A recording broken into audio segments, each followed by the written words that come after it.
हिंदू पौराणिक ग्रंथों में अनेक वरदानों और श्रापों का वर्णन मिलता है।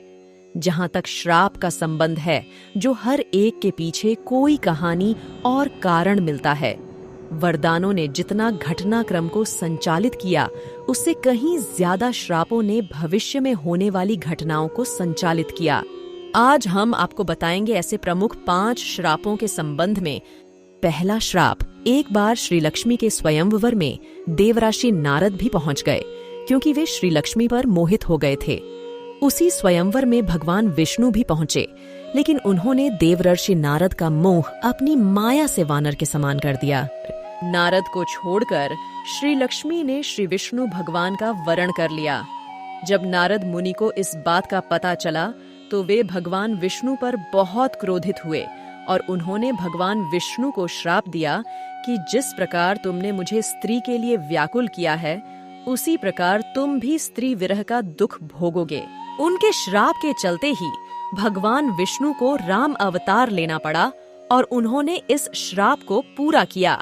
दूसरा श्राप, श्री राम, जिन्हें भगवान विष्णु का 7वां अवतार माना जाता है, उन्हें एक अप्सरा द्वारा श्राप दिया गया था।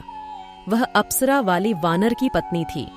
यह तब की बात है जब सुग्रीव वानर, जो कि श्री राम के प्रिय मित्र थे, उन्होंने भगवान राम से मदद मांगी थी, जिसके चलते सुग्रीव और वाली के बीच युद्ध हुआ, जिसमें भगवान श्री राम के बाण द्वारा वाली की मृत्यु हो गई थी।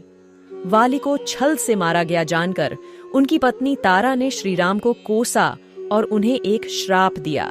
श्राप के अनुसार भगवान राम अपनी पत्नी सीता को पाने के बाद जल्द ही खो देंगे। उसने यह भी कहा कि अगले जन्म में उनकी मृत्यु उसी के पति वाले द्वारा हो जाएगी। अगले जन्म में भगवान विष्णु ने श्री कृष्ण के रूप में जन्म लिया था और उनके इस अवतार का अंत एक शिकारी, जो कि वाली का ही रूप था, द्वारा किया गया था। तीसरा श्राप, गांधारी का श्री कृष्ण को श्राप। महाभारत के युद्ध के बाद जब भगवान श्री कृष्ण गांधारी को सांत्वना देने पहुंचे, तो अपने पुत्रों का विनाश देखकर गांधारी ने श्री कृष्ण को श्राप दिया कि जिस प्रकार पांडव और कौरव आपसी फूट के कारण नष्ट हुए हैं, उसी प्रकार तुम्हारे परिवार भी नष्ट हो जाएंगे।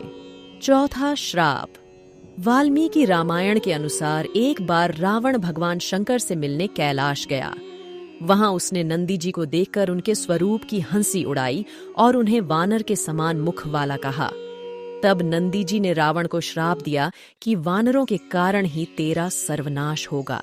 पांचवा श्राप, महाभारत के अनुसार भीष्म पितामह पूर्व जन्म में अष्टवसुओं में से एक थे। एक बार इन अष्टवसुओं ने आर्षि वशिष्ठ की गाय का बलपूर्वक अपहरण कर लिया।